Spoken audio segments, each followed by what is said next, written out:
네, 공시로 보는 주가 시간입니다. 월요일 날 함께 하죠. 장우진 전자공지생 팀장과 함께합니다. 안녕하십니까? 네, 반갑습니다. 제가 이제 계속해서 지켜봤는데요. 전자공시생 팀장이요. 네, 그럼 또 그 위가 있나요?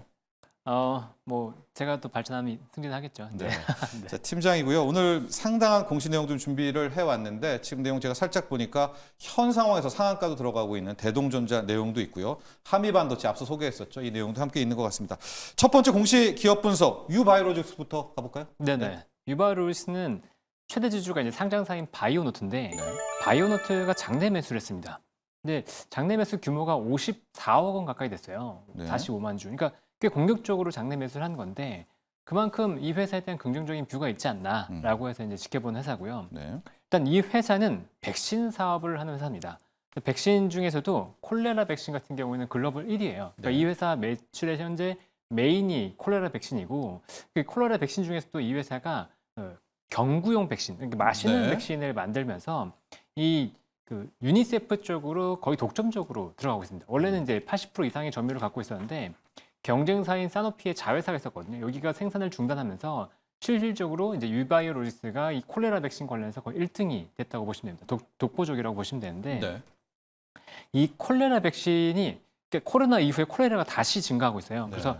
유니세프 쪽에서도 그렇고 이 콜레라를 없애기 위한 장기적인 전략을 세우고 있거든요. 그래서 2030년까지 콜레라를 없애기 위한 전략을 세우고 있는데 그래서 장기적으로 얼마만큼의 수요를 가져가냐 한 9천만 도주 연간 9천만 네. 도주를 필요할 거라고 얘기해요. 근데 예.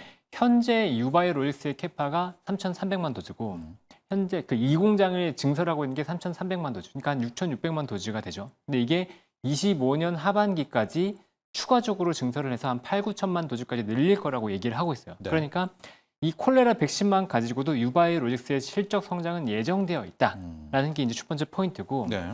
그다음에 24년에 가격이 인상이 20% 정도 됩니다. 그러니까 지금 독점적인 구조이기 때문에 가격도 어느 정도는 계속해서 좀 올라가는 구조가 될 것 같아요. 그래서 네. 올해는 가격과 물량까지 증가하고 있는데 이게 두 번째 포인트다. 가격이 올라가고 있다. 그리고 앞으로도 추가적으로 가격이 올라갈 여지가 있다라는 거고, 세 번째는 이 회사의 실적 부분에서 예. 작년 작년 4분기에 굉장히 독특했다. 그러니까 좀 특이한 실적이 있었어요. 그러니까 매출액이 270억 정도가 나왔는데 그 이전에는 200억을 넘은 적이 없습니다. 예. 한 100억대 정도가 나왔었고 적자가 나거나 소폭 흑자였는데 270억 정도의 영업 매출액이 나오니까 영업이익 95억, 영업이익률로는 35%가 나왔어요. 예. 그러니까 이 말은 이 회사가 매출액이 200억이 넘어가면서 본격적으로 영업 레버리지가 나오고 있다라고 볼 수 있는 거거든요. 그러니까 네. 영업 이렇게 된다 그러면 앞으로 매출액이 증가했을 때 영업이익률 자체의 레벨이 높아진다는 걸 당연히 기대할 수 있는 거잖아요. 네. 근데 말씀드렸듯이 물량 증가와 가격 상승으로 인해서 올해 실적은 2023년 대비해서 무조건 좋을 거고 네. 앞으로도 2025년, 2026년 증설을 통해서 실적이 좋아지는 게 거의 확실시 된다는 거죠. 네. 그러니까 이 상황에서 실적은 좋다 그러면 당연히 최대 주주 같은 경우에도 우리 회사는 장기적으로 실적이 좋아지니까 사도 돼라고 얘기할 수 있는 거잖아요. 네. 그러면 그 이후의 성장성은 어떻게 볼 거냐라고 하면 앞으로 지금은 콜레라 백신이 중심이긴 한데 이 외의 포트폴리오도 계속해서 있어요. 그러니까 라인업들이 계속 있기 때문에 올해 내년에 걸쳐서 이제 그 WHO에서 승인을 받을 거로 예상되는 장티푸스 백신이 있고 예. 그다음에 수막구균 백신도 있고 추가적으로 라인업들이 있는데 장티푸스 백신은 한 26년, 그다음에 수막구균 백신은 27년부터 매출이 애드될 거로 예상이 되고 있거든요. 근데 이 회사가 올해 기준 매출액이 한 1,100억 정도가 좀 넘을 거라고 보고 있는데 장티푸스도 한 200억, 그다음에 수막구균은 500억에서 1,000억 정도가 추가적으로 나중에 애드될 거라고 보고 있어서 예. 이게 성장성이 2026년, 2027년까지 계속 이어지는 거예요. 네. 그러니까 이 성장성을 감안했을 때 유바이오로직스는 지금도 계속 봐야 되는 회사가 아닌가라는 판단이 좀 듭니다. 네. 콜레라 백신인데요. 콜레라 백신이 좀 옛날 사람에서 맞는 게 아니라 마시는. 마시는 거죠. 그렇죠. 네네. 경구용 백신으로 지금 글로벌 1위 네, 기업인 글로벌 것이죠. 1위입니다. 예, 네. 유바이오로직스 공시받고 대양제지 다음 봐야 될 것 같은데 이미 이 자진 상폐하겠다 공시가 나왔던 그렇죠. 그런 회사죠. 대양제지 한번 들어가 볼까요?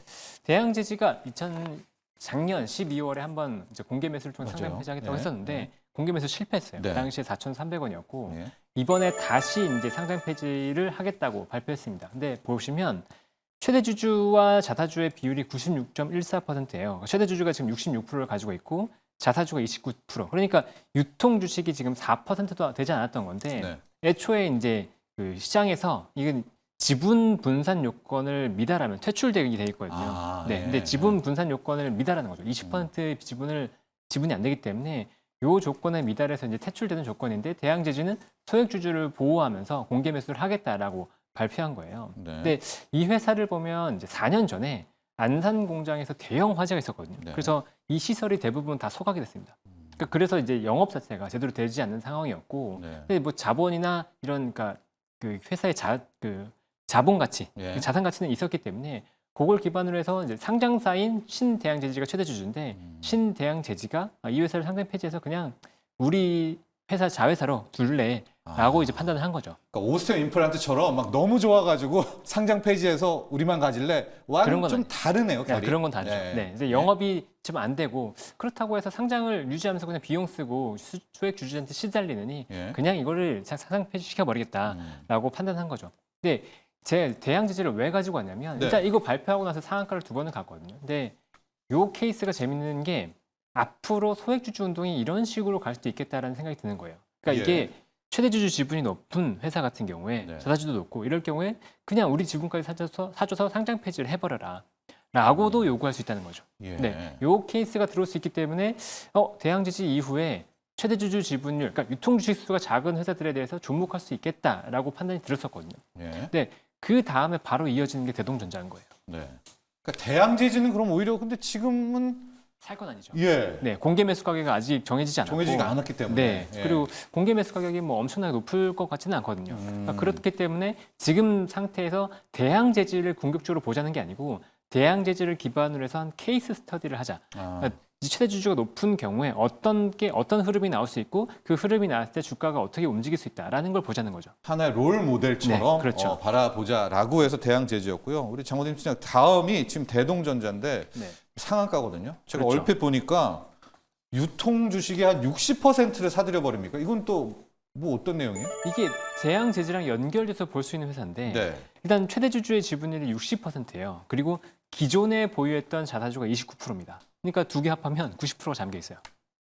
뭐 진짜 그렇죠. 뭐 유통은 없네요. 거의. 그렇죠. 유통이 네. 거의 없는 상태에서 44억 원 규모의 자사주 매입을 또 발표했는데 그게 이제 유통주식의 60%입니다. 그러니까 남은 10%의 60%니까 자사주 매입을 끝나고 나면 4%밖에 남지 않아요. 네. 마찬가지로 이 회사도 상장 폐지를 수순을 받게 될 가능성이 굉장히 높은 거죠. 네. 그렇다 그러면 상장 폐지가 됐을 때 주주들은 어떻게 될 거냐고 보면 공개 매수를 통해서 이익을 볼 가능성이 있다라는 케이스인 거고 마찬가지로 이런 식으로 지분율이 높은 회사들이 움직임을 보일 수 있다라는 걸 대동전자가 또 보여주는 거예요. 네. 그러니까 자사주 매입을 지금 작년에도 했었고 40억 규모로 이번에 44억 추가로 또 할 수 있다고 보거든요. 아니면 예. 아예 공개 매수로 전환하거나. 예. 그러니까 이런 케이스 같은 경우에는 주주들이 주목을 하고 있으면 이 회사들은 수익을 낼 수 있겠구나라고 생각하는 거죠. 근데 예. 주가적으로 봤을 때 기존에 실적으로 봤을 때 회사가 좋은 회사는 아니었어요.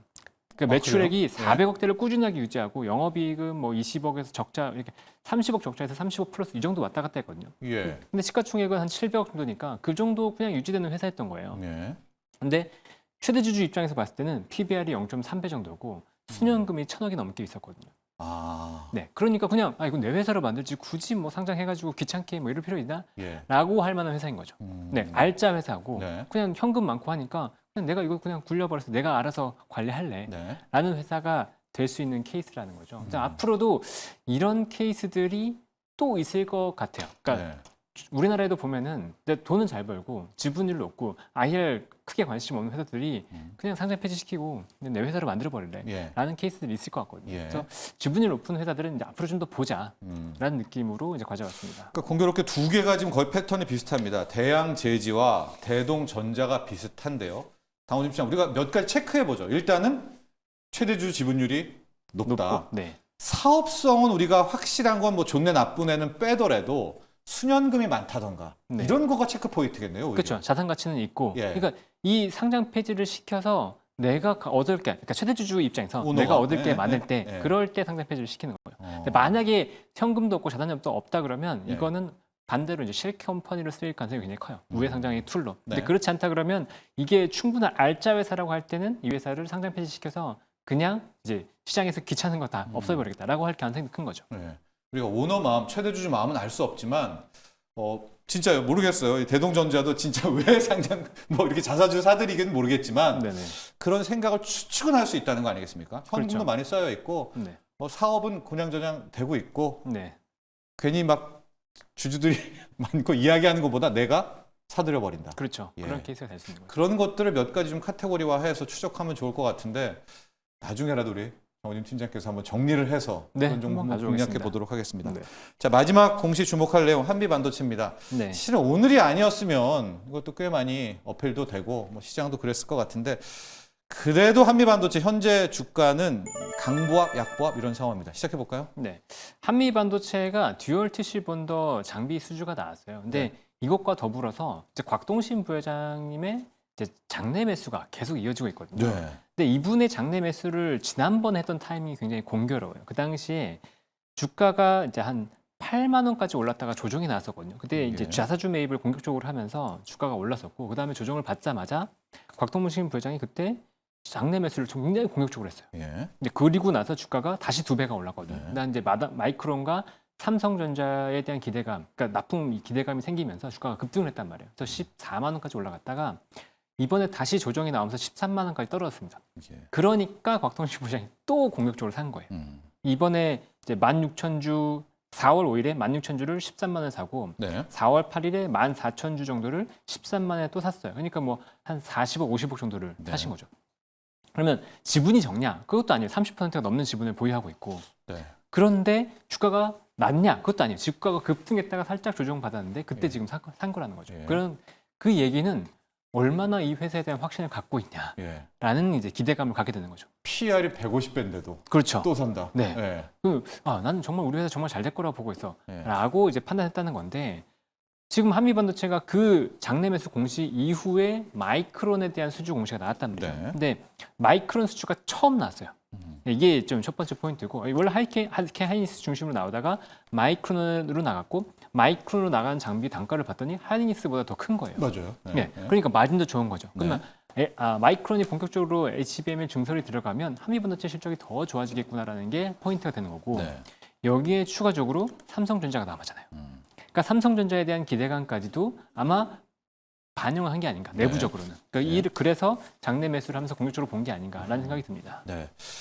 한미 반도체 마이크론 장비 수주도 또 돼 있었고요. 곽도신 부회장도 계속해서 자사주를 사들입니다. 우리 장호림 팀장께서는 왜 사냐? 뭐 자신감 뭐 이걸 뭐 어떻게 해석할까요? 저는 자신감이라고 보여요. 그러니까 장비 같은 경우에는 장비 기술력이 있고 글로벌리 독보적인 장비를 갖고 있다 그러면 시가총액이 계속해서 올라갈 수 있거든요. 물론 네. 지금의 실적은 좋지 않겠지만 업사이드는 충분히 있다는 거죠. 기술력을 네네. 기반으로 봤을 때. 그리고 우리나라 한미반도체가 지금 우리나라 반도체 시가총액 3위 업체예요. 네. 근데 그래봤자 13조, 14조잖아요. 예, 근데 예. 글로벌 장비 반도체 쪽에서 정말 잘 나가는 회사는 몇백조 단위였기 예. 때문에 한미반도체의 광석신 부대장은 이런 기대감을 갖고 있다 내부적으로는 네. 라는 생각이 좀 듭니다. 그러니까 기술력에 대해서는 충분한 자신감이 있다라고 표출했다고 보는 거죠. 네. 앞서도 우리가 한미 반도체 계속해서 또 많이 언급을 좀 했었었는데 마지막 공시로 한미 반도체 좀 아쉬운 부분이 있죠. 이게 오늘이어가지고 네. 마이크론 수주가 좀 묻힌 것 같은데요. 자, 오늘 상황은 뭐 어쩔 수가 없습니다, 여러분. 벌써 선물 계약도 7천 계약 이상 순매도가 나오고 있기 때문에 일단 오늘은 현물에서 외국인 흐름들 지켜보시면서 앞서 얘기했던 이제 공시 관련한 종목들도 계속해서 메모해 두시면 좋을 것 같습니다.